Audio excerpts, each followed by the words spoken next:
I skipped my hospital shift that morning to bring my mother clean clothes, knowing it meant a written warning on my record. At the front desk of the care facility, the receptionist smiled and said visiting hours were over, even though the clock said 9:12 a.m. She slid a clipboard toward me and pointed to a name that wasn't mine. My mother's bracelet had her last name spelled wrong. That was the moment I realized the paperwork mattered more than love, and everything I trusted was already being erased. I skipped my hospital shift that morning to bring my mother clean clothes, knowing exactly what it would cost me: a written warning. Another black mark in a file that was already too thick for someone who worked in palliative care. I told myself it was temporary. One day without pay. One supervisor shaking her head. None of that mattered as much as making sure my mother had her blue cardigan, the soft one she liked to wear when the air conditioning ran too cold. It was 9:12 a.m. when I pushed through the glass doors of the care facility in North Seattle. I remember the time because I checked my phone twice, once outside and once again while standing on the entry mat, wiping rainwater from my shoes. Visiting hours started at 9. I had made sure of it. I always did. The lobby smelled like lemon cleaner and burnt coffee. A television mounted high on the wall played a morning news segment with the sound turned down. An older man slept in a wheelchair near the window, his mouth open, a thin blanket slipping off his knees. Everything looked normal, almost peaceful. The receptionist smiled at me the way people do when they are about to say no but want to seem polite about it. "I'm sorry," she said, tapping her screen. "Visiting hours are over." I glanced at the digital clock behind her desk. 9:12. "I just got here," I said. "I'm here to see my mother. Maya Lawson." End quote. Her smile stayed in place, but her eyes shifted, quick and practiced. She clicked something on her computer, then reached under the desk and pulled out a clipboard. She slid it toward me without meeting my gaze. "You're not listed as an approved visitor," she said. "I'll need you to step aside." I laughed. Just once. It came out wrong, sharp and thin. "That has to be a mistake," I said. "I'm her daughter. I'm here almost every day. Anna Great." She turned the clipboard so I could see it better and pointed to a column with her pen. "This is the authorized list," she said. "Your name isn't here." I leaned closer. The paper was fresh, no creases, no coffee stains, typed names, dates, signatures at the bottom. I saw my brother's name immediately. Ethan Lawson, printed cleanly, with a bold checkmark next to it. Below his name were two others I didn't recognize. My name wasn't there. "Can you call the nurse on duty?" I asked. My voice sounded calm. I had learned how to make it sound that way at work. "She knows me." The receptionist shook her head. "I can call the administrator," she said. "But the policy is clear." She picked up the phone before I could respond. I stepped back and looked around the lobby again, as if something might have changed in the last 30 seconds. The television was still playing silently. The old man in the wheelchair was still asleep. No one was watching me. No one was rushing over to help. A woman in scrubs walked past, pushing a medication cart. For a second, I thought she was one of the nurses who knew my mother, someone who would recognize me and wave. She didn't look up. The receptionist hung up the phone. "Someone will be with you shortly," she said. I waited. I stood there holding a canvas bag with folded clothes inside, the weight of it pulling on my shoulder. Through the open doorway to the left, I could see part of the hallway that led to the residential wing. Pale walls, framed watercolor prints, a handrail running the length of the corridor. I could picture my mother at the end of that hall, sitting in the chair by the window in her room, the one that looked out toward the parking lot and the line of cedar trees beyond it. She liked that chair because she could see when I arrived. A man in a gray blazer approached the desk. He was about my age, maybe early 40s, with neatly trimmed hair and a badge clipped to his pocket. "Miss Lawson," he said. "I'm Mark. I'm the floor administrator." I nodded. "There's been a mistake," I said. "I'm her daughter." "Yes," he said. "I understand this is upsetting." That was when my stomach tightened. Not because he contradicted me, but because he didn't ask any questions. "There was an update to your mother's care authorization last week," he continued. "The paperwork was reviewed and approved. Until it's resolved, we have to follow what's on file." "What update?" I asked. He gestured toward the clipboard. Medical and Visitation Authority. I didn't authorize anything, I said. He paused, then said, Your brother did. I felt something shift in my chest, slow and heavy, like furniture being dragged across a floor above me. That doesn't make sense, I said. My mother wanted me involved. We talked about this. When having stated, I'm not questioning that, he said gently. But legally, the document gives him decision-making authority. Can I see her? I asked. Just for 5 minutes. He shook his head. I'm sorry. I looked down at my hands. They were steady, no shaking, no tears. That surprised me more than anything else. I brought her clothes, I said, lifting the bag slightly. She needs them. We can have staff deliver them, he said. No, I said. I'll take them home. That was a lie. I didn't know why I said it. The bag felt heavier now, like it was full of something fragile. As I turned to leave, I noticed something small and wrong. A detail I wouldn't have caught if I didn't spend my days watching bodies and charts and wristbands. On the counter beside the receptionist was a plastic bracelet, clear with black lettering, the kind they used when residents were transferred between units. It had my mother's first name on it, but the last name was spelled wrong. 1 letter missing. Just one. No one commented on it. No one picked it up. It sat there, forgotten, like it didn't matter. Outside, the rain had picked up. I stood under the awning and pulled out my phone. I had 3 missed calls from the hospital. I didn't listen to the voicemails. I called my brother. He didn't answer. I tried again. Straight to voicemail. I sent a text. Why can't I see Mom? Call me. The dots never appeared. I sat in my car for a long time with the engine off, watching water streak down the windshield. I thought about the papers I had signed a few weeks earlier at my kitchen table. Just temporary forms, Ethan had said. Just in case. You're exhausted. Let me help. I thought about how tired I had been, how relieved I felt handing something over, even for a moment. At 9:47 a.m., my phone buzzed. A text from an unknown number. Please stop coming here unannounced. You're upsetting her. I stared at the screen. I had spent my career sitting beside people at the end of their lives, listening to their breathing change, watching numbers drop, holding hands when families couldn't. I knew what real emergencies looked like. I knew what fear sounded like. This wasn't that. This was something else. I put the phone face down on the seat and started the engine. As I pulled out of the parking lot, I understood one thing with sudden clarity. Whatever my brother had done, it was already bigger than a family argument. And whatever I believed about love, duty, and doing the right thing was about to be tested in ways I had never prepared for. I drove home on autopilot, taking the same turns I had taken 100 times before, my hands moving while my mind stayed behind in that lobby. The rain followed me all the way back to my neighborhood, soft at first, then heavier, tapping against the roof of my car like impatient fingers. When I pulled into my driveway, I sat there with the engine running until the clock on the dashboard ticked to 10:23 a.m. Only then did I turn the key. Inside the house, everything was quiet. Too quiet. The kind of quiet that presses against your ears. I dropped the canvas bag by the door and kicked off my shoes without lining them up the way I usually did. My phone buzzed again. Another call from the hospital. I silenced it. I went straight to the kitchen and poured myself a glass of water. I didn't drink it. I just stood there, staring at the surface as it trembled slightly from my hand. I told myself to breathe, in through the nose, out through the mouth. The same instructions I gave families when they were about to hear something they did not want to hear. Then I opened my laptop. I searched my email for my brother's name. Dozens of messages came up, most of them short, practical.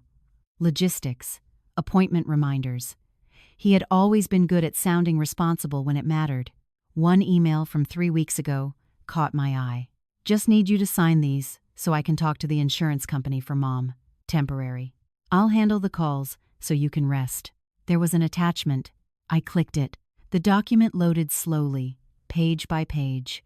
Medical authorization, financial authorization, durable power of attorney. Words I knew well enough to respect but not well enough to fear.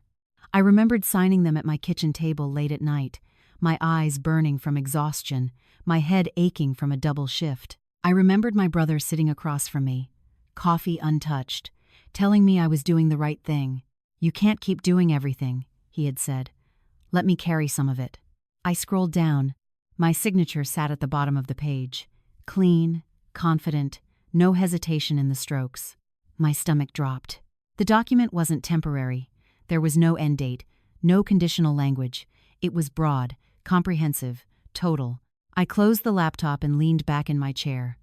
For a moment, I considered calling him again, demanding answers, shouting, crying. I didn't. I knew how this kind of thing played out. Emotion first, reason later. By the time reason arrived, the damage was already done. Instead, I stood up and went to the hallway closet. I pulled out a small metal box from the top shelf. Inside were folders I hadn't touched in years. My mother's paperwork, insurance cards, old tax returns, notes written in her careful handwriting back when her hands were steadier. I laid everything out on the dining table and began sorting. I found the trust documents first. My father had insisted on setting it up years before he died, worried about what would happen if something went wrong. The trust held the house by the water, the one my mother still lived in until recently, and a modest amount of savings. Not enough to make anyone rich, enough to keep her safe. I read the trust line by line. The successor trustee was listed as Ethan Lawson. I closed my eyes. I remembered the conversation now. The way Ethan had brushed it off when I asked why his name was there instead of mine. "You live on the other side of the city," he had said. "I'm closer to the house. It's just practical." I had believed him. At noon, my phone rang again. This time, I answered. "Maya," my supervisor said. "Where are you?" "I had a family emergency," I said. There was a pause. "You were already on thin ice." "I know," I said. Another pause. "We'll talk tomorrow." The call ended. I looked at the calendar on the wall. Tomorrow had been circled in red. A follow-up appointment with my mother's primary physician. An appointment I was suddenly no longer allowed to attend. I picked up my phone and sent a single message to Ethan.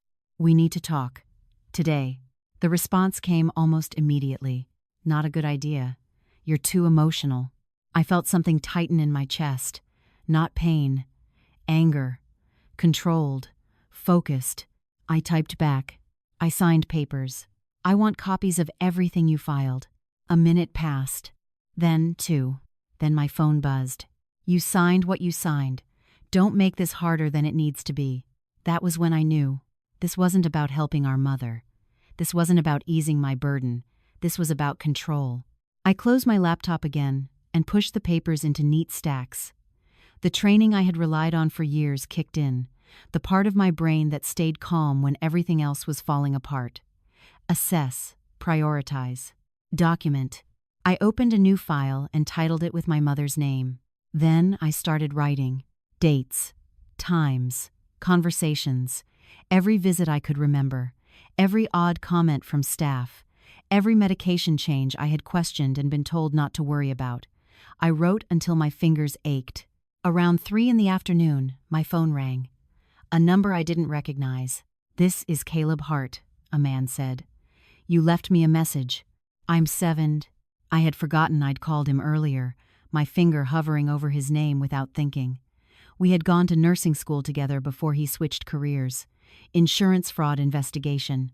I hadn't spoken to him in years. I didn't know who else to call. I said, "Tell me what's going on," he said. I did. Not everything, just enough. He listened without interrupting. When I finished, there was a long silence. "Maya," he said finally, "this doesn't sound clean." "I know," I said. "Care facilities don't change access that fast without a reason," he said. "And they definitely don't block a primary caregiver unless someone higher up tells them to." "Can you look into it?" I asked. "I can't promise anything," he said, "but I can ask questions." "That's all I need," I said. We hung up, and for the first time that day, I felt something close to relief. Not hope, just the sense that I wasn't standing alone in the dark anymore. As evening settled in, I drove out to the house by the water. I hadn't been there since my mother was moved. The place looked the same from the outside: gray siding, white trim, the porch light still on a timer. Inside, the air smelled stale. The furniture was covered with sheets, as if someone had already decided no one would be living there again. On the kitchen counter, I found a folder I didn't recognize. Inside were copies of documents I had already seen, and one I hadn't. A listing agreement. The house was scheduled to go on the market in 5 days. I sat down at the table where my parents had eaten dinner for 30 years and stared at the paper until the words blurred. This was no longer just about seeing my mother. This was about stopping something that was already in motion. And I knew, with a certainty that settled deep in my bones, that if I didn't act quickly, everything my mother thought she still owned, her home, her choices, her dignity, would be gone before she even knew it. I slept for less than 3 hours that night, stretched out on the couch at the beach house with the lights off and the curtains open. The sound of the waves should have been calming. Normally, it was. That steady rhythm had carried me through some of the worst nights of my life. This time, it felt like a countdown. At 5:18 a.m., I gave up on sleep and made coffee using a machine I barely remembered how to operate. My mother had always handled the kitchen, even after my father passed. She liked things a certain way. Filters folded just right. Grounds measured by feel, not by spoon. I stared at the counter while the coffee brewed, noticing a thin layer of dust along the windowsill. Too much time had passed already. By 6, I was back in my car, heading toward Seattle, as the sky lightened from black to gray. I rehearsed what I would say if I was stopped again at the care facility. I told myself I wouldn't raise my voice. I wouldn't beg. I would ask questions, precise ones. I parked 2 blocks away and walked the rest of the distance. The air smelled like wet pavement and pine. When I reached the front entrance, the same receptionist was there, hair pulled back, coffee steaming beside her keyboard. She looked up and frowned slightly. "I'm not here to visit," I said before she could speak. "I'm here to request copies of my mother's medical records." Her fingers hovered over the keyboard. "Those requests have to go through the authorized party." End quote. "I know," I said. "I'm filing a formal request under state law. I don't need approval to submit it." She hesitated, then reached for a different stack of papers under the desk. "Fill this out," she said. I took the form and moved to a small table near the window. As I wrote, I could feel her watching me. I filled in every line carefully, printing my name, my address, my license number. At the bottom, I checked the box for full treatment notes, medication logs, and incident reports. When I handed the form back, she glanced at it and sighed. "It can take up to 30 days, she said. "That's fine," I said. "Please stamp today's date on my copy." She did, pressing the stamp down harder than necessary. As I turned to leave, she spoke again. "You didn't hear this from me," she said quietly. "But your brother's been here a lot. Asking questions. Making changes." "Changes to what?" I asked. She shook her head. "Schedules, staff assignments." End quote. I nodded and walked out before she could say anything else. In my car, I wrote it down. Date, time, exact words. At 8:02 a.m., my phone buzzed. A text from Caleb. I pulled preliminary billing data. "Something is off. Can we talk?" I called him immediately. "They're billing for one-on-one supervision almost every night," he said. "High-tier care. But staffing records don't match." "What does that mean?" I asked. "It means someone's getting paid for hours that don't exist," he said. "Or care that wasn't provided." I closed my eyes. "Is that fraud?" "Yes," he said. "If it's intentional. And if it involves decision makers, it gets worse." We agreed to meet later that afternoon. I hung up and sat there for a moment, letting the words settle. Fraud. It felt heavy but distant, like a diagnosis given to someone else. At 10, I went to the hospital for my shift, late and unprepared. I moved through the motions, checking vitals, adjusting pillows, listening to lungs. I smiled when I needed to. I charted carefully. No one mentioned the warning from yesterday. No one asked where I'd been. At noon, I slipped into an empty conference room and checked my phone. A voicemail from my brother. "Maya," he said, his voice tight. "You're making this harder than it needs to be. The doctors agree with me. Mom needs consistency. You coming in and out is confusing her." I deleted the message without responding. After my shift, I drove to a small diner near the freeway where Caleb was waiting. He had already spread papers across the table, coffee rings marking the edges. "I can't give you copies," he said as soon as I sat down, "but I can show you patterns." He slid one page toward me. "Dates, codes, dollar amounts. This line here," he said, tapping the paper, "shows a charge for overnight supervision on a night when the facility had no licensed staff assigned to her wing." Enegreet. "That's not possible," I said. "It happens," he said, "but it shouldn't be billed." He flipped to another page. "And this medication adjustment? It coincides with increased billing. Higher acuity equals higher reimbursement." I thought of the bracelet with the wrong name. The way my mother had seemed more tired the last time I saw her. How she drifted off mid-sentence. "Can they medicate her without my consent?" I asked. "They can if they have authority," he said. "And according to what you told me, they do." I felt sick. "What do I do?" I asked. "You document everything," he said, "and you move fast." That evening, I went back to the beach house and opened every drawer, every cabinet. I found my mother's old planner in the hall closet, pages filled with neat notes and reminders. Doctor visits, birthdays, a list titled "Things to Tell Maya." The last entry was dated 2 weeks before she was moved. "Ethan says I forget things now. I don't think I do." My hands shook as I turned the page.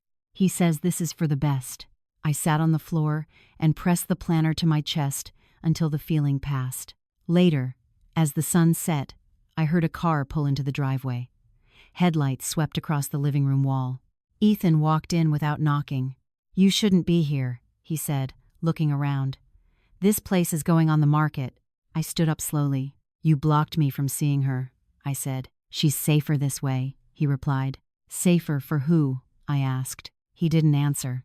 We stared at each other, the sound of the ocean filling the space between us. "You signed the papers," he said finally. "You gave me authority." "I trusted you," I said.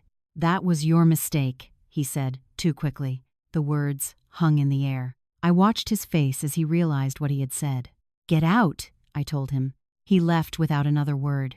When the door closed behind him, I knew something with a hard, painful clarity.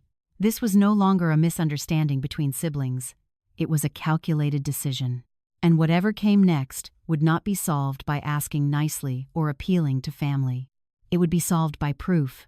I didn't go back to the hospital the next morning. I called in sick, my voice steady enough to pass, and hung up before anyone could ask questions. I needed a day without interruptions, a day where I could think like something other than a daughter or a nurse. I needed to think like someone assembling a case. I drove to a public library downtown, the kind with long tables and quiet corners where no one noticed how long you stayed. I chose a seat near a window and spread my papers out carefully, aligning the edges the way I always did with charts at work. Dates on the left. Names highlighted. Notes written in the margins in neat, small handwriting. By mid-morning, my phone buzzed. "Caleb, I spoke to someone I trust," he said. "Off the record." "What did they say?" I asked. "The facility your mother's in has been flagged before," he said. Nothing stuck. Complaints, billing irregularities, families who back down. "It's not Bill." "Why?" I asked. "Because the paperwork was airtight," he said. "Or at least it looked that way." I closed my eyes. "What does that mean for me?" "It means you need to be careful," he said. "They know how to stay just inside the lines." I looked at the stack of forms I'd requested yesterday. 30 days. That was too long. "I need access sooner," I said. Caleb was quiet for a moment. "There might be a way," he said slowly. "But it's not something I can do for you. Not directly." "Yes. Tell me," I said. "There's an ombudsman assigned to that facility," he said. "Independent. Their job is to protect residents' rights. If you can get them to open a file, it speeds everything up." "How do I do that?" I asked. "You show them a pattern," he said. "Not feelings, facts." After we hung up, I opened a new document and started a timeline. Not of what I felt, but of what had happened. The medication changes, the sudden restriction of visits, the listing agreement for the house, the billing spikes Caleb had shown me, the text message telling me to stop coming. At noon, I walked 3 blocks to a small office building and found the number posted on a plaque near the elevator, Long-Term Care Ombudsman. I dialed it from the hallway, my back against the wall. A woman answered, her voice warm but tired. "I'd like to file a concern," I said, regarding a resident at Evergreen Ridge Care. She asked for my mother's name. I gave it. She asked for my relationship. I said daughter. She asked, "Are you the authorized decision maker?" "No," I said. "I used to be." There was a pause. "Tell me what's going on," she said. I told her everything, sticking to dates and actions, avoiding words like betrayal or fear. When I finished, she didn't reassure me. She didn't apologize. She said, "I'll open a file today." I thanked her and hung up, my legs suddenly weak. In the afternoon, I drove back to the care facility. I didn't go inside. I sat across the street in my car, watching the entrance. Staff came and went. Deliveries arrived. Visitors signed in. At 3:47 p.m., I saw Ethan's car pull in. I took a photo. He stayed for 40 minutes. When he left, he looked relaxed, smiling, like someone who believed everything was under control. That night, I stayed at my own place for the first time in days. I cooked pasta and ate it standing at the counter, barely tasting it. I went to bed early but woke up every hour, my mind replaying conversations, scanning for details I might have missed. At 6:12 a.m., my phone rang. It was the ombudsman. "I went to the facility this morning," she said, unannounced. My heart raced. "And there are discrepancies," she said carefully. "Nothing I can formally state yet, but enough to warrant further review." "Does my brother know?" I asked. "Not yet," she said, "but he will." I thanked her again and ended the call.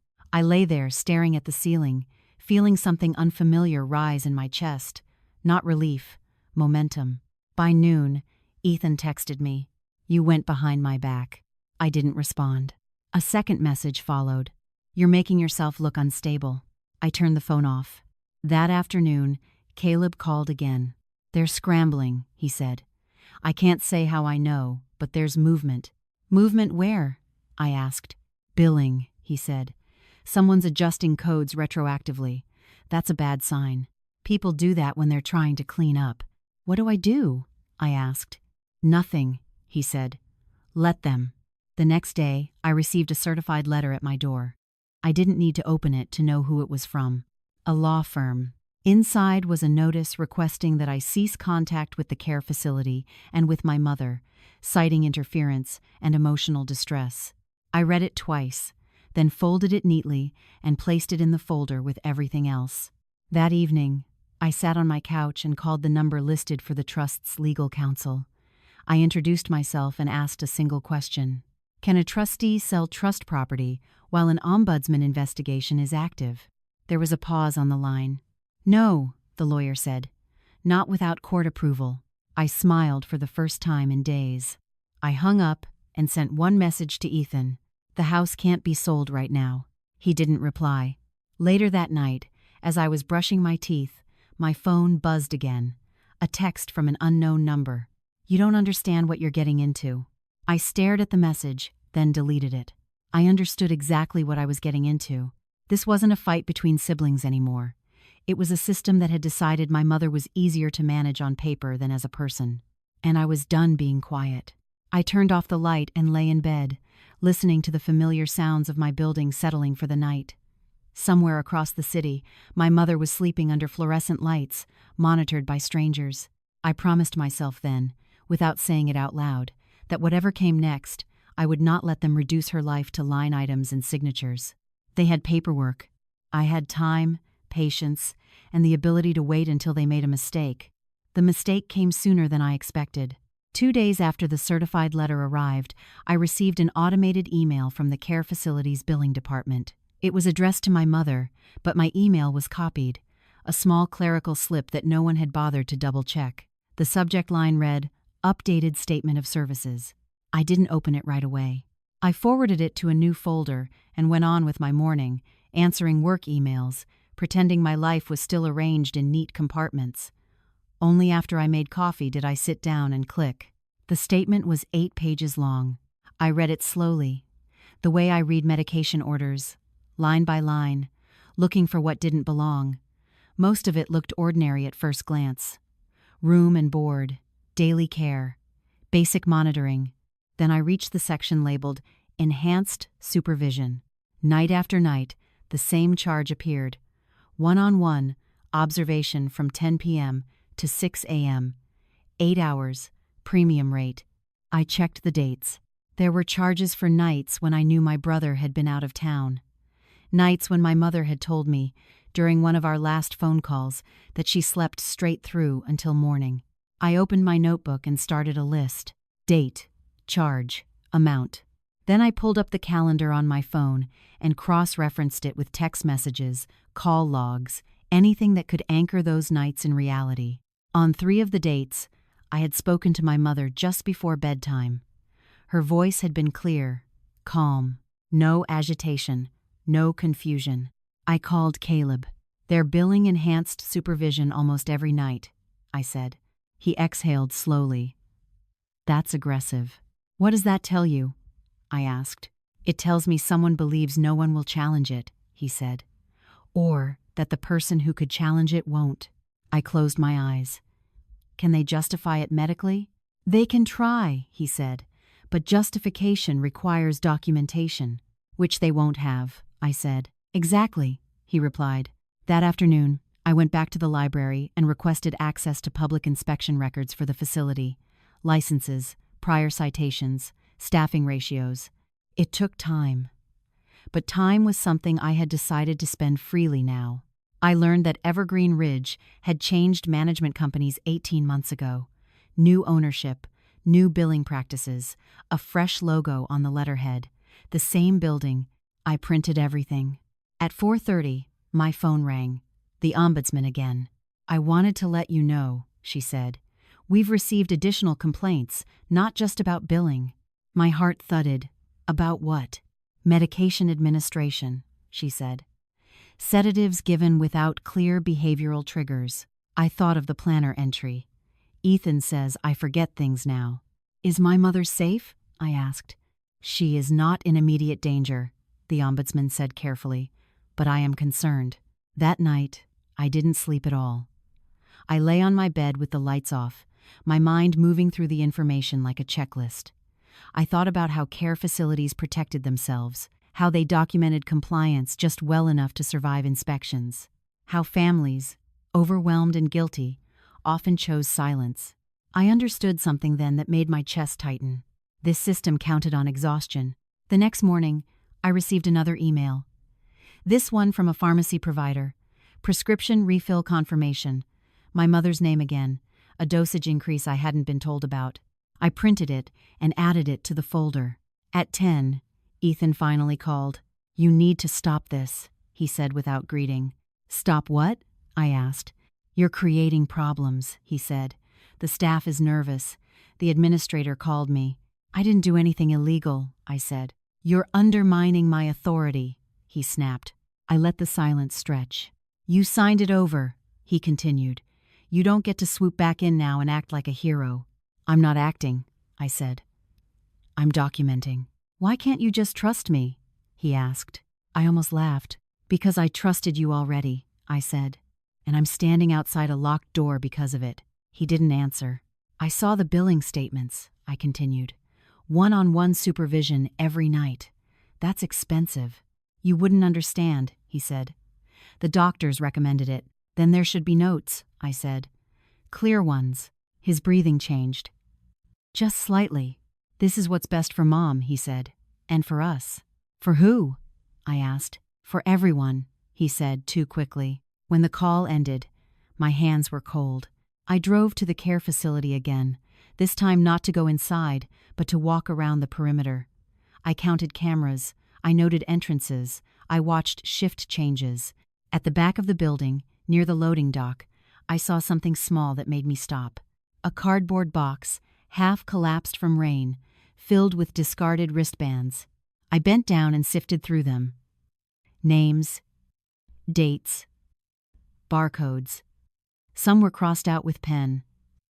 Others weren't. One had my mother's first name. The last name was spelled wrong.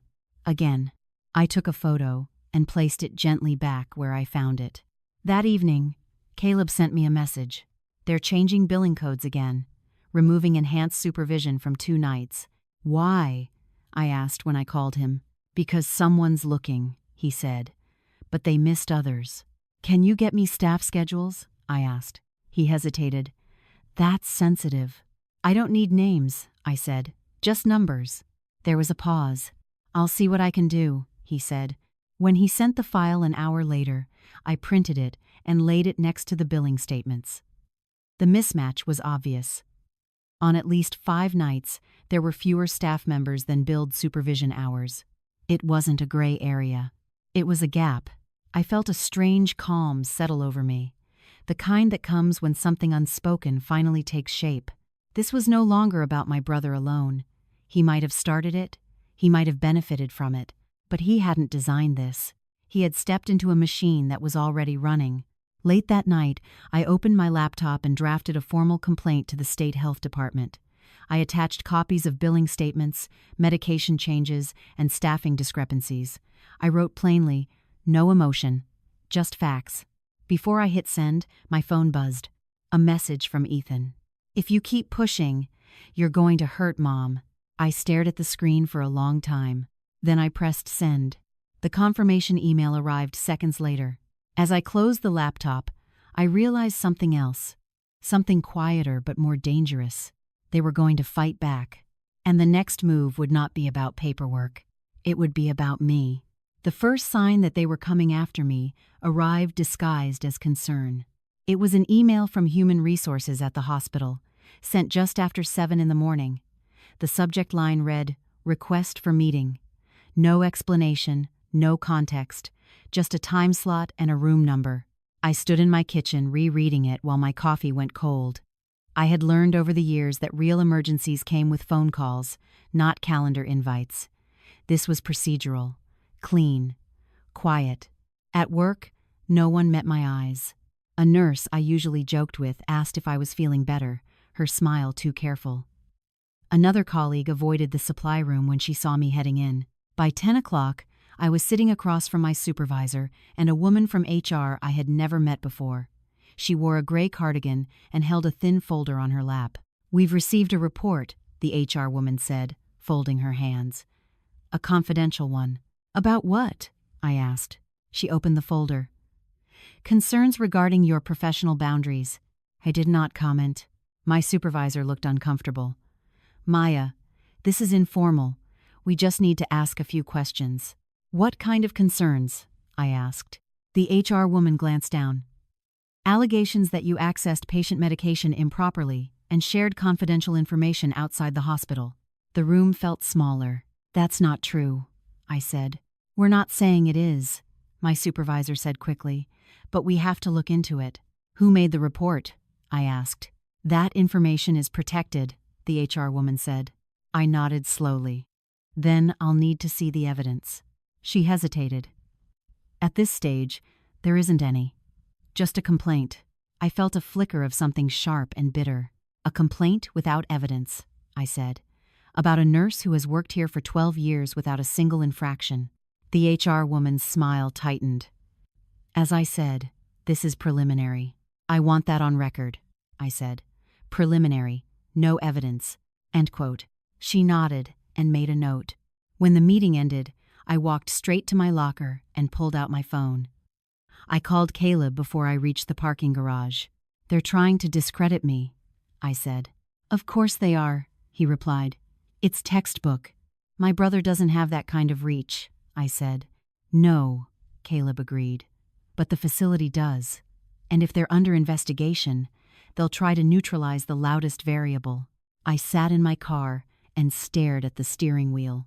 "What do I do?" "You protect yourself," he said. "And you don't react emotionally. That's what they want." That afternoon, I requested copies of my own employment records, performance reviews, Incident reports, medication access logs, anything with my name on it. I printed everything and added it to the growing stack at home.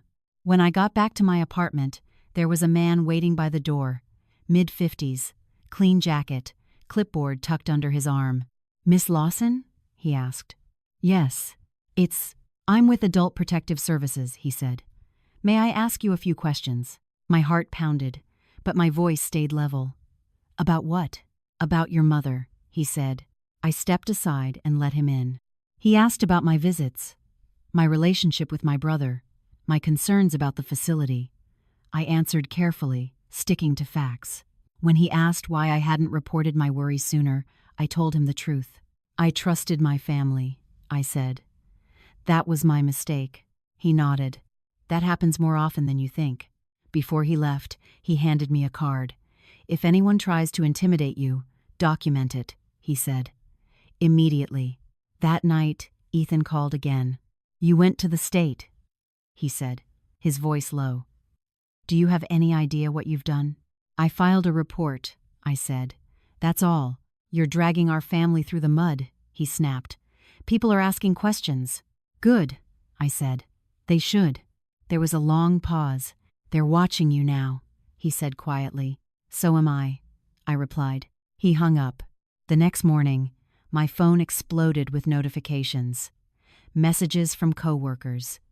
A group email from administration reminding staff about confidentiality policies. A subtle warning disguised as routine. I forwarded everything to a new folder labeled Retaliation. At noon, I received a text from an unknown number. "If you keep this up, your license will be at risk." No greeting. No signature. I took a screenshot and saved it. I didn't respond.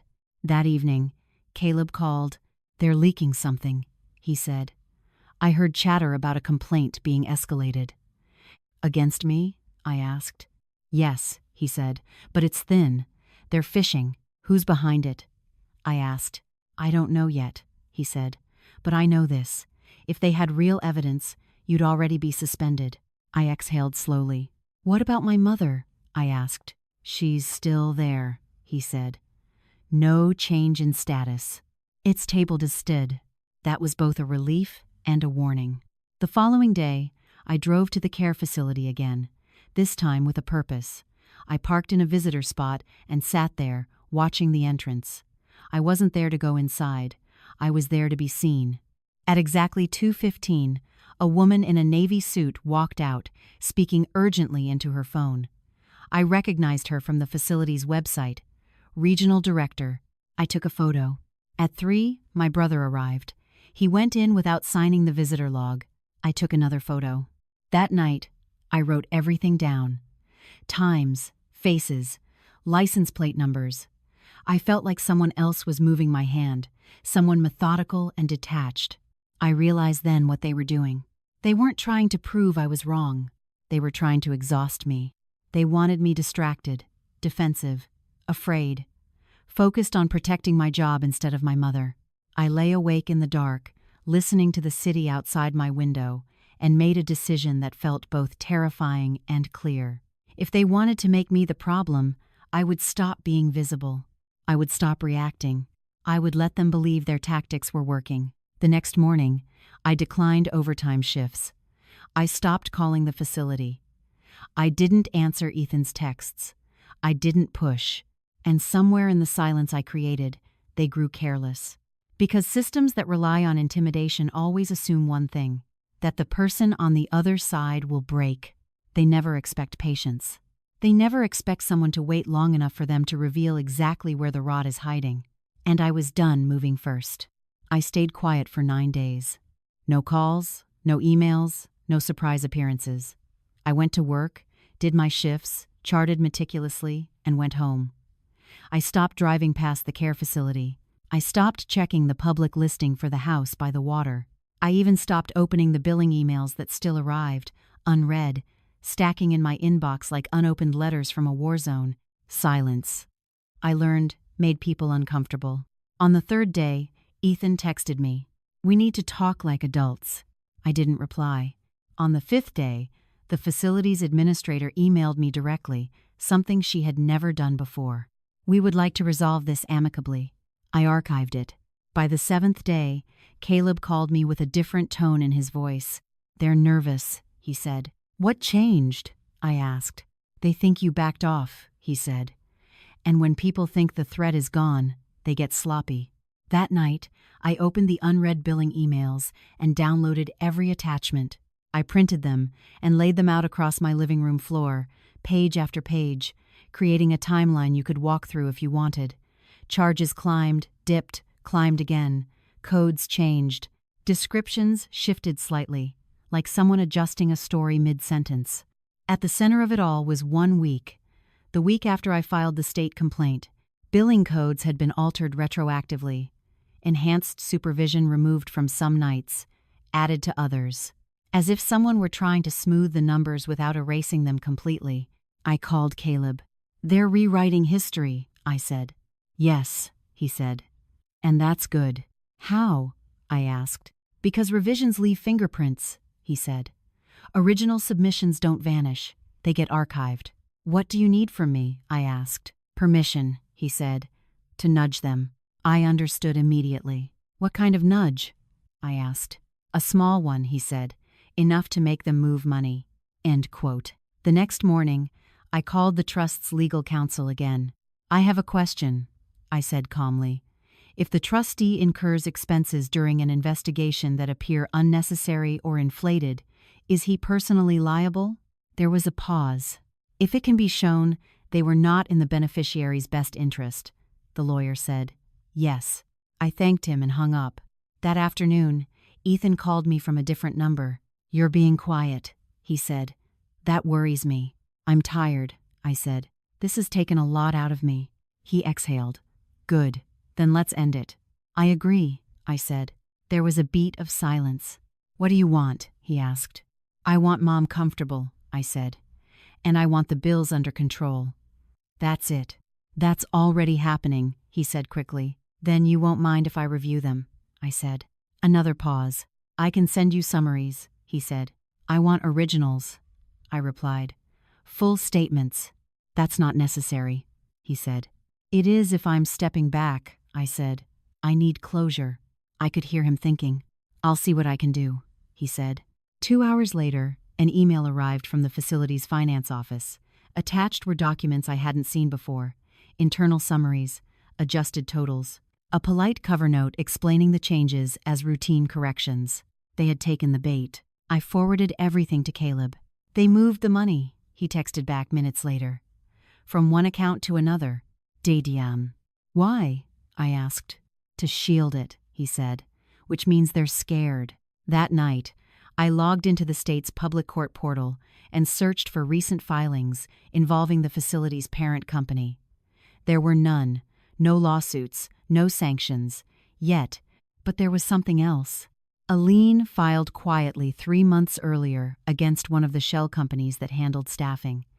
Unpaid taxes, small amount, easy to miss. I cross-referenced the shell company name with the billing summaries.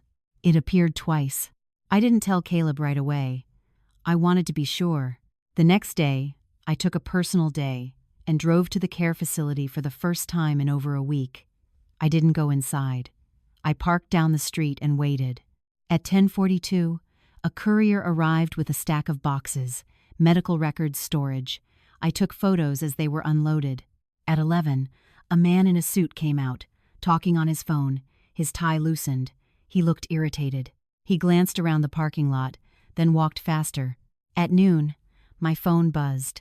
"Ethan, they're asking for more documentation," he said. "Because of you." "I didn't do anything," I said. "You talked to the lawyer," he said. "I asked a question," I replied. He lowered his voice. "You're playing a dangerous game." "So are you," I said. He hung up. That afternoon, Caleb called me. "I think I found it," he said. "Found what?" I asked. "The pivot point," he said. "They're shifting costs to a third-party vendor, a staffing agency that barely exists." "That's the shell company," I said. "Yes," he replied. "And if money is flowing there, it's traceable." "What do you need?" I asked. "Time," he said. "And one more push." That push came from me. I sent a single certified letter to the facility, requesting a formal meeting to discuss care options for my mother, citing my intention to cooperate and move forward constructively. I copied the Ombudsman and the Trust's counsel. The response was immediate. A meeting was scheduled for the following Monday. They wanted me in the room. That weekend, I prepared. Not speeches, not arguments, questions. Why was enhanced supervision billed without corresponding notes? Why were codes changed after submission? Why was a third-party vendor used on nights with full staff? I printed everything in triplicate. Monday morning, I walked into the conference room with my folder tucked under my arm. Ethan was already there, sitting too straight. Across from him were two administrators and a woman from legal. They smiled. They thanked me for coming. They told me they wanted to work together. I nodded and listened. When it was my turn, I didn't accuse. I asked. The room shifted. Explanations overlapped. Words like oversight and clerical error floated in the air. Someone mentioned the pandemic. Someone else mentioned staff shortages. I let them talk. Then I placed one document on the table. "Can you explain this vendor?" I asked. Silence. The lawyer glanced at the administrator. The administrator cleared his throat. "That's a standard subcontractor," he said. "For 5 nights with no staff on site?" I asked. More silence. I didn't push further. I thanked them for their time and left. In the parking lot, my hands were steady. They had confirmed what I needed. They had acknowledged the shape of the lie without realizing it. That night, Caleb called me. "They're exposed," he said. "They just don't know how much." I sat on my couch, staring at the wall. "Then we wait," I said. "Yes," he replied. "Now we wait." Because the most dangerous moment for any system built on quiet exploitation is when it believes the crisis has passed. And they believed I was done. They had no idea I was only changing tactics. The blow landed on a Tuesday morning, soft enough at first that I almost missed it. I was halfway through charting when my phone buzzed with a notification from an internal system I rarely thought about anymore. Nursing Credentialing Portal. I tapped it without concern, expecting a routine reminder. Instead, a red banner filled the screen. License status under review. For a moment, I simply stared at it, waiting for the words to rearrange themselves into something less serious. They didn't. I locked the screen and finished my charting before standing up. My hands didn't shake. That surprised me. I walked down the hallway to the break room, closed the door behind me, and sat at the small table beneath the corkboard filled with outdated flyers. I opened the message again. An anonymous report had been filed with the state board, alleging unsafe medication practices and boundary violations involving a family member. The language was careful, vague, just specific enough to trigger a review. There it was. They had moved from intimidation to damage. I didn't cry. I didn't swear. I pulled out my notebook and wrote the time. 8:46 a.m. Then, I called Caleb.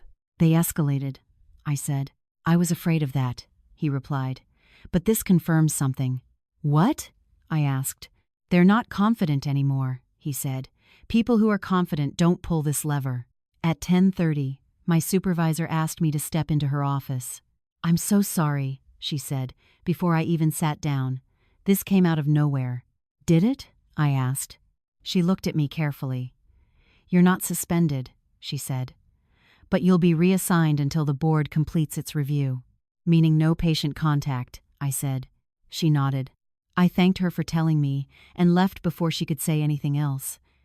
In the parking garage, I sat in my car and pressed my forehead against the steering wheel. This was the line they knew mattered. My license wasn't just my job. It was my credibility, my identity, the reason anyone took me seriously when I spoke about care. They were trying to take my voice. I drove home slowly, forcing myself not to speed, not to draw attention. When I reached my apartment, there was a man standing in the hallway near my door.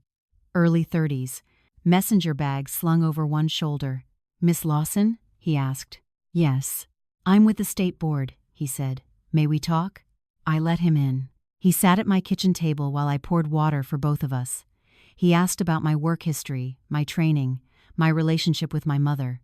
He asked if I had ever administered medication outside of protocol. No, I said. Have you ever accessed medication records without authorization? He asked. No, I repeated. He nodded and wrote something down. Do you know who filed the report? I asked. No, he said, but I can tell you it was detailed enough to require follow-up. End quote. After he left, I sat in silence for a long time. Then my phone buzzed. A text from Ethan. I tried to warn you. That was it. No accusation, no apology, just a quiet claim of inevitability. I forwarded the message to my retaliation folder. That afternoon, Caleb came over with his laptop. We sat on the floor, surrounded by papers and cables, like we were assembling something fragile. They're pushing all the pressure points at once, he said. Employment, licensing, family, and a day. Can they win? I asked. Only if you panic, he said. I'm not panicking, I said. I know, he replied. That's why we're still in this. He pulled up a screen and rotated it toward me. I traced the Shell staffing company, he said. It's linked to a consulting firm that handles regulatory compliance. I leaned forward. For the facility? For the facility and the board, he said. My stomach dropped. You're saying? I'm saying there's overlap, he said. Not illegal on its face, but questionable. I sat back, the pieces clicking into place. They didn't just report me, I said. They routed it. Yes, he said. They used the system. I looked at the stacks of evidence around us. Then we use it too. That evening, I wrote a formal response to the board. 12 pages, calm, factual, attached with logs from the hospital, medication access records, performance reviews, and copies of every communication from the care facility and my brother. I didn't accuse. I contextualized. I framed the report as potential retaliation tied to a whistleblower complaint regarding elder care billing. By midnight, it was submitted. The next morning, my phone rang at 7:15. The ombudsman. I wanted you to hear this from me, she said. The facility has been notified of a deeper review. How deep? I asked. Deep enough that they've retained outside counsel, she said, and deep enough that they're not comfortable anymore.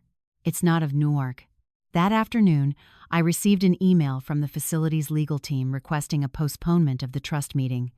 No explanation. They were retreating. At 5, Caleb called again. They're scrambling internally, he said, moving emails, changing passwords. Good, I said. That means they're scared. But there's something else, he said. What? I asked. Someone reached out to me, he said. Off the books. Who? I asked. A former billing coordinator, he said. She says she has copies of original submissions before the revisions. My heart raced. Does she want money? She wants protection, he said. And a way out. I closed my eyes. This was the moment I had been working toward without admitting it. The moment when someone on the inside cracked. When can we meet her? I asked. Tomorrow, he said. But there's a catch. There's always a catch, I said. She's terrified, he said, and she doesn't trust you. Anner, that makes sense, I replied. She only agreed to talk because she thinks you're done, he said. I smiled, slow and cold. Then let her think that, I said. That night, I lay awake staring at the ceiling. The red banner from the licensing portal burned into my memory. They thought they had taken my leverage. They thought they had forced me into defense. They were wrong. They had just shown me how far they were willing to go to protect the lie. And the deeper a lie goes, the louder it collapses when it finally hits the ground. Tomorrow, someone was going to hand me the truth they forgot to destroy. And from that moment on, the balance would shift. I met her in a grocery store parking lot just after sunrise, the kind of place where no one noticed anyone else for very long. The sky was low and gray, the air damp enough to cling to your clothes. Caleb parked 2 rows away and stayed in the car. This wasn't a meeting that needed witnesses. She sat in a compact sedan with a cracked windshield and a child's booster seat in the back. When I approached, she rolled the window down an inch, just enough to speak. "You're not recording, are you?" she asked. "No," I said, "and I won't." She studied my face, looking for something she could trust. I didn't rush her. People who were afraid needed time to decide who you were. My name is Lila, she said finally. I used to handle billing submissions. Before they moved everything to the vendor. Why talk to us? I asked. Because they're burning the bridge behind me, she said. And I don't want to be standing on it when it collapses. We have 9. She handed me a sealed envelope through the narrow opening.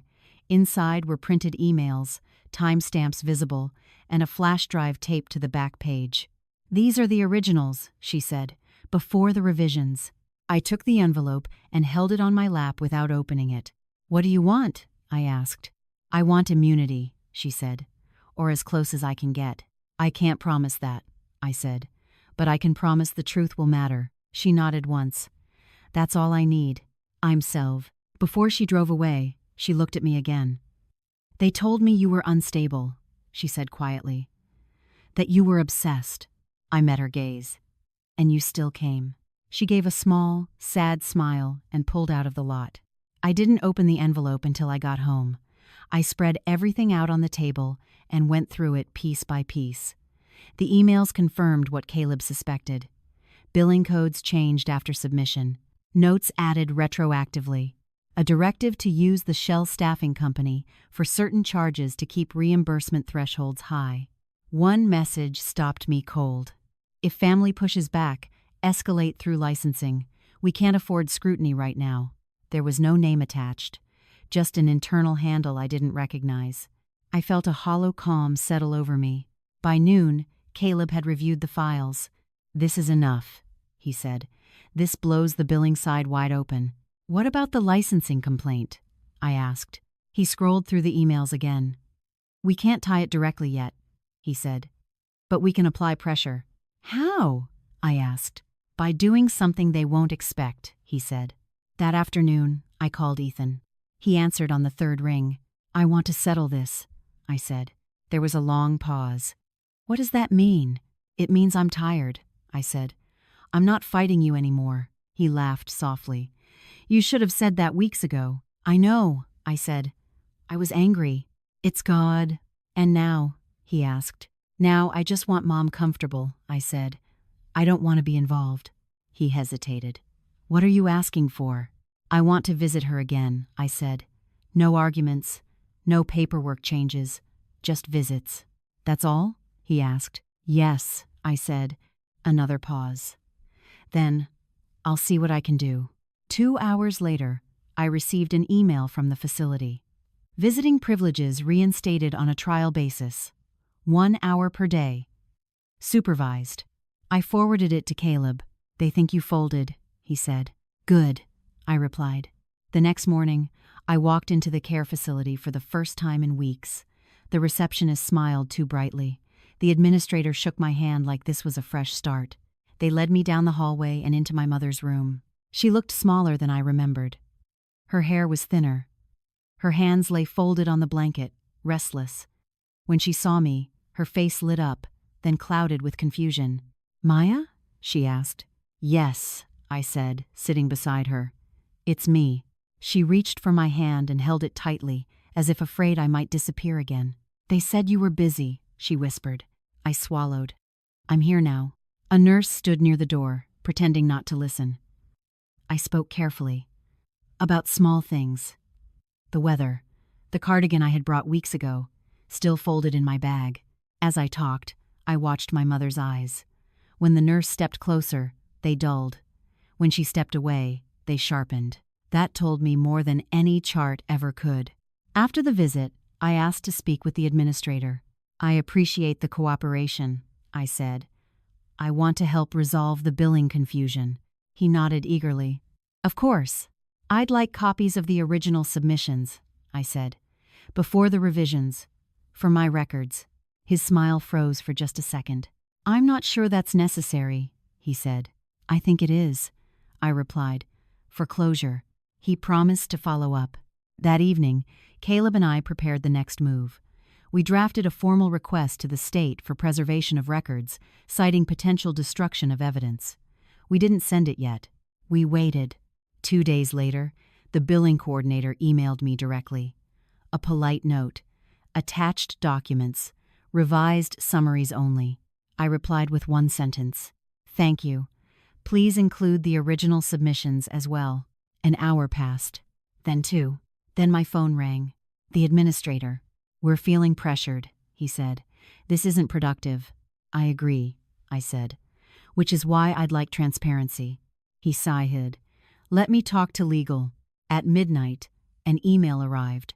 Attached were files they never intended to share. I forwarded them to Caleb without opening them. Now, he said, after reviewing them, we move. The following morning, we submitted everything. The original billing, the revisions, the emails, the directive about family escalation. We sent it to the state, the insurer, and the ombudsman. By noon, my phone was buzzing nonstop. Missed calls, voicemails, texts. Ethan called last. What did you do? He demanded. I told the truth, I said. You said you were done, he shouted. I said I was tired, I replied. Not finished. He went silent. That evening, the news broke quietly. Not headlines. Just a notice on the state website. Evergreen Ridge under investigation for billing irregularities and regulatory violations. I sat on my couch and watched the screen glow. This was the point of no return. But I knew something else, too. The hardest part was still ahead. Because exposing a system was one thing. Deciding what to do with the people caught inside it was another. And soon, I would have to choose what justice actually meant to me. The facility changed overnight. That was the first thing I noticed when I arrived the morning after the investigation notice went public. The parking lot was half empty.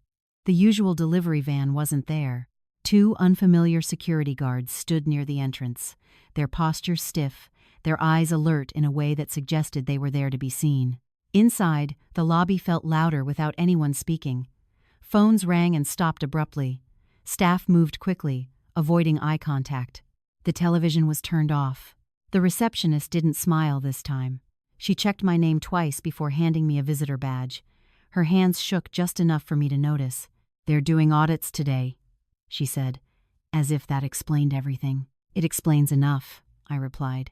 In my mother's room, the nurse assigned to us was different. Younger, nervous. She hovered near the medication cart, glancing at the hallway every few seconds. My mother looked at me, then at the nurse, then back at me. Did I do something wrong? She whispered. No, I said softly, taking her hand. You didn't. Her fingers were cold. When the nurse stepped out to answer a call, my mother leaned closer. Your brother's been angry, she said. He said you were trying to hurt him. The words landed quietly but hard. I'm trying to protect you, I said. She studied my face the way she used to when I was a child, as if deciding whether to believe me. They give me pills now, she said. At night. They say it helps me sleep. Do you feel like you need them? I asked. She shook her head. They make it hard to think. I nodded and tucked that away. After the visit, I asked to see the charge nurse. She hesitated, then led me into a small office cluttered with binders and half-emptied coffee cups. I asked for my mother's current medication list. She handed it over without comment. 3 medications had been added in the past 2 weeks. All sedating, all ordered as standing doses, not as needed. Who approved these? I asked. She looked down. The attending physician. Can you show me the behavioral notes that support them? I asked. Her jaw tightened. I'll have to check, she said. Please do, I replied. I left the office and walked down the hall slowly, counting doors, listening. In one room, a resident was calling out, her voice hoarse. No one answered. In another, a television blared an infomercial at full volume, the screen flashing too brightly. This wasn't just about my mother anymore. At noon, Caleb called. They're in damage control, he said. The insurer froze reimbursements pending review. What does that mean for the residents? I asked. It means the facility's cash flow is tight, he said, and that makes people desperate. As if summoned by the word, my phone buzzed with a call from Ethan. I stepped outside to take it. What did you do? He demanded again, his voice sharper this time. I reported fraud, I said. You destroyed everything, he said. They're talking about shutting the place down. They're talking about accountability, I replied. You don't get it, he said. If this place goes under, Mom will have to move again. Do you know what that does to someone like her? I closed my eyes. I know exactly what it does, I said. That's why I tried to stop you quietly. He laughed bitterly. You think you're the hero here? No, I said. I think I waited too long. He hung up. That afternoon, the ombudsman met me in the lobby. She looked tired, her eyes rimmed red. We're recommending immediate adjustments, she said. Medication reviews, staffing oversight, potential transfers for high-risk residents. And my mother? I asked. She qualifies, she said. But there's a problem. What problem? I asked. There aren't many open beds nearby, she said. If she moves, it might be far. My chest tightened. Can we delay? I asked. For a short time, she said, but only if there's a safe alternative. That night, I sat in my car outside the facility, long after visiting hours ended. I watched lights flicker on and off in the windows. I thought about the planner entry. He says this is for the best. I realized then what the real trap was. The system didn't just steal money. It stole time. Time families needed to make good decisions. Time residents needed to feel safe. Time that could never be refunded. When I got home, there was an email waiting for me from the board. Preliminary review completed. No immediate action against license. Investigation ongoing. I let out a breath I hadn't realized I was holding. But relief didn't last. Attached to the email was a note from a compliance officer requesting a meeting. Not about me, about Caleb. I stared at the screen. They were widening the circle. I called him immediately. They're looking at you, I said. I know, he replied calmly. I expected it. Are you okay? I asked. Yes, he said. But this is where it gets complicated. How? I asked. He hesitated. There's something I didn't tell you, he said. About how long this has been going on. I leaned back against the couch, my heart pounding. Tell me, I said. I've seen versions of this before, he said. Different facilities, same patterns. And? I asked. And sometimes, he said slowly, the people who survive are the ones who stop pushing before the whole thing collapses. I knew what he was asking without him saying it. He was offering me an exit. If I stop now, I said, what happens? They clean house just enough, he said. Fire a few people. Change names. Rebrand. And the residents? I asked. They stay, he said. Which matters. I stared at the wall, my thoughts racing. If I kept going, the facility might shut down. Residents would be displaced. Some would suffer, maybe even my mother. If I stopped, the system would survive. Slimmed down, smarter, ready to do it again somewhere else. This was the choice no one prepared you for. Not between right and wrong, but between harm now and harm later. I looked at my hands, steady in my lap. I need time, I said. Of course, Caleb replied, but not much. After the call, I sat in silence until the room grew dark. Outside, the city moved on. Cars passed. Someone laughed on the sidewalk. Inside, I faced the truth I had been avoiding. Winning this case might cost people who had nothing to do with it. And for the first time since this began, I wasn't sure what justice looked like anymore. I only knew that whatever I chose next would define more than the outcome. It would define me. I didn't sleep that night. I lay on my back staring at the ceiling, listening to the refrigerator hum and the occasional car pass outside, every sound amplified by the weight of the choice in front of me. I had spent weeks believing that the hardest part would be proving the truth. I had been wrong. The truth was heavy, but it was simple. This was not. By morning, my phone held 3 missed calls from Caleb and one from an unknown number I suspected was another attorney. I didn't return any of them. Instead, I made coffee and opened my mother's planner again, flipping to the back pages I hadn't read yet. There was a list written in pencil, faint and uneven. Things I worry about. My name was first, then Ethan's, then the house, then, written smaller beneath everything else, being moved again. I closed the planner and pressed my palm against the cover until the ache in my chest dulled. At 9, I drove to the care facility. The security guards recognized me now. They didn't stop me. That was new. My mother was awake when I arrived, sitting upright with a blanket around her shoulders. She looked more alert than she had in weeks, her eyes clearer. "They forgot my pill last night," she said quietly. "I slept better." I nodded, filing it away. We talked for a while, about small things. The view from her window, a bird she'd seen on the railing. The blue cardigan still folded in my bag because the room was warm. When our hour was almost up, she squeezed my hand. "You're tired," she said. "I'll be okay," I replied. She studied me, then said, "Your father used to say that when something is wrong, you don't fix it by pretending it isn't happening." I smiled. "That sounds like him." She leaned closer. "But he also said you don't burn the house down just to prove there's smoke." I laughed softly, then stopped. "You're saying I should stop," I said. She shrugged. "I'm saying I don't want to be the reason other people get hurt." I felt tears sting my eyes, sudden and unwelcome. "You're not," I said. She shook her head. "Maybe not, but I'm part of it." When I left the room, I didn't go straight home.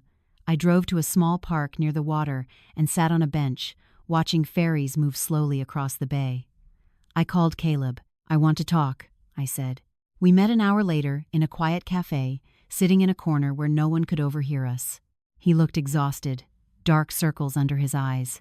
"They're pressing me," he said as soon as we sat down. Subtle questions. Requests for cooperation.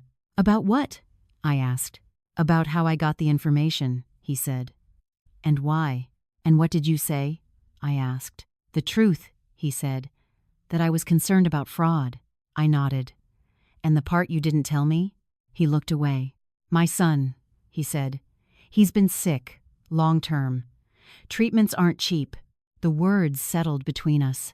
"So you looked the other way before," I said quietly. "Yes," he said. "Not with your mother's case, but before." "And now?" I asked. "Now I'm trying to make it right," he said. "But that doesn't erase what I did." I thought about the email. If family pushes back, escalate through licensing. I thought about the overlap between the consulting firm and the board, the way systems protected themselves by turning people into shields. "They'll offer you a deal," I said. He nodded. "They already have. If I cooperate quietly, this ends smaller. And if you don't?" I asked. "They make me the story," he said. "And everything else fades." I leaned back and closed my eyes. This was the missing piece, the one I hadn't wanted to see. Caleb wasn't just my ally. He was part of the same compromised system, trying to claw his way out. I could push forward and expose everything: the facility, the shell companies, the regulatory overlap. Caleb, it would be clean in one way, ugly in another. Or I could choose a different ending. "What if," I said slowly, "we separate the harm?" He looked at me. "What do you mean?" "What if the investigation focuses on resident safety and restitution?" I said, "not maximum punishment." "That's not entirely up to us," he said. "It is if we frame it right," I replied. "If the evidence leads there." He studied me. "You're talking about limiting scope." "I'm talking about prioritizing victims," I said. "Not headlines." In about. Silence stretched between us.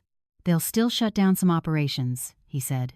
"People will lose jobs." "People already are," I said, quietly. "And you?" he asked.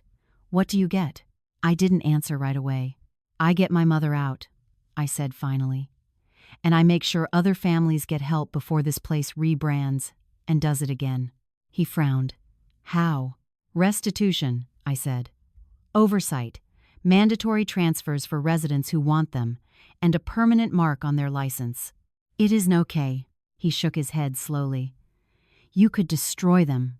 "I don't want to," I said. "I want to stop them." That afternoon, I met with the ombudsman and 2 state investigators.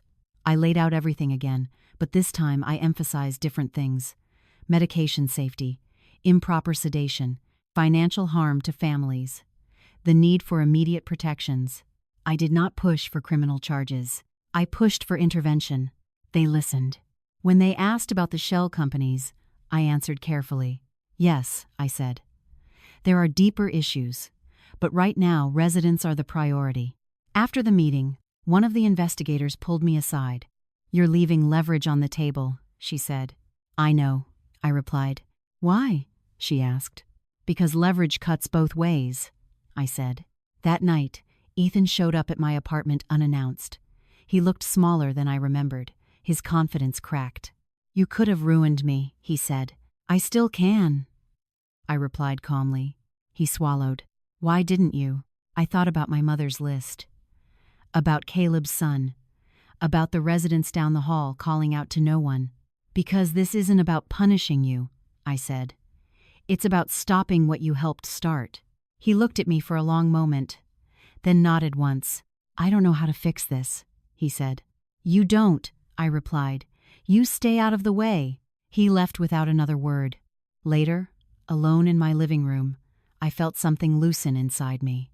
Not relief, not victory, acceptance. I had chosen a path that didn't feel clean or heroic. It felt heavy and incomplete, but it felt right. The system wouldn't burn. It would be forced to change.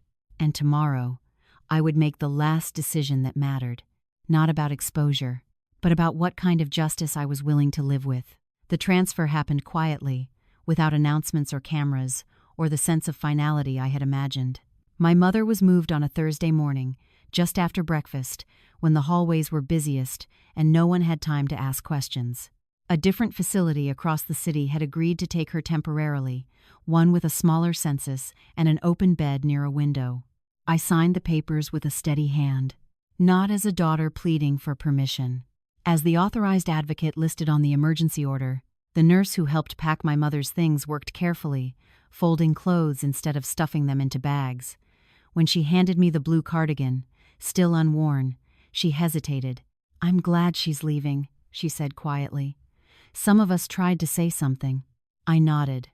I didn't ask why they hadn't said more. I already knew the answer. My mother slept through most of the drive. The medication review had started 2 days earlier, and the difference was already visible. Her breathing was lighter. Her hands no longer trembled in her lap. When we arrived, a social worker met us at the door. She spoke slowly, explained everything twice, made sure my mother heard her name used correctly, spelled correctly. That mattered more than it should have. After I tucked my mother into her new room, I stepped into the hallway and leaned against the wall. I stayed there until the tightness in my chest eased, until the sound of my own breathing returned to something normal. That afternoon, the restitution plan was finalized. Families were notified. Letters went out. Accounts were reviewed and credited.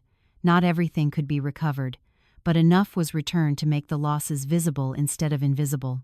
Enough to make silence harder next time. The facility issued a statement. Neutral language. Operational adjustments. Commitment to improvement. No apology. That was fine. The real consequences didn't live in press releases. They lived in oversight requirements, in frozen licenses, in the permanent note attached to their record that no rebranding could erase. Caleb called me that evening. I accepted the deal, he said. What kind? I asked.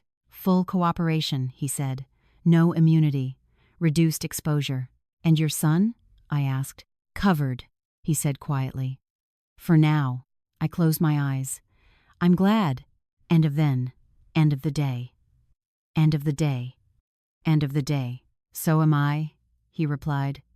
Even if it costs me. After we hung up, I sat alone in my living room, surrounded by empty folders and cleared surfaces. The stacks of paper were gone, the timelines dismantled, evidence submitted, stored, sealed. There was nothing left to prove.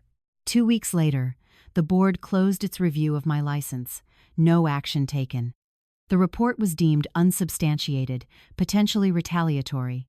The language was clinical, impersonal. It felt like an exhale I didn't know I had been holding. I returned to patient care slowly, choosing shorter shifts, quieter rooms. The work felt different now, not heavier, sharper. I listened more carefully. I noticed small things sooner. At the new facility, my mother began to settle into a rhythm. She remembered names again. She slept through the night without pills. She started correcting people when they finished her sentences for her. One afternoon, while we sat by the window watching rain streak down the glass, she turned to me. You didn't win, did you? She asked. No, I said honestly. She smiled. Good.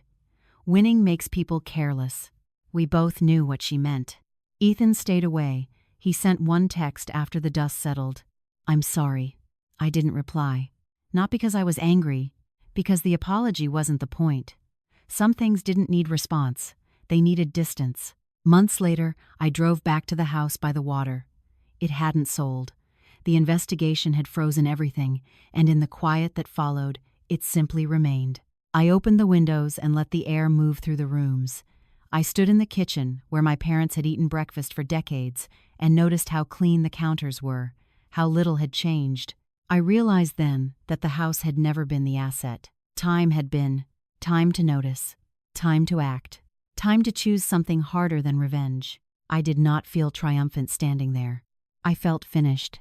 That night, as I locked up and turned off the lights, I thought about the version of myself who had walked into that care facility weeks earlier, carrying a bag of folded clothes and believing love would be enough. She had been wrong, but she had learned. Justice, I understood now, wasn't loud. It didn't announce itself. It didn't always look like punishment. Sometimes, justice looked like restraint, like stepping back when you could destroy, like choosing repair over spectacle. As I drove away, the house receding in my rearview mirror, I felt something settle into place. Not peace, clarity. Everything I had believed about doing the right thing had changed. And yet, for the first time since this began, I trusted myself again. That was the part no one could take from me, and that was enough.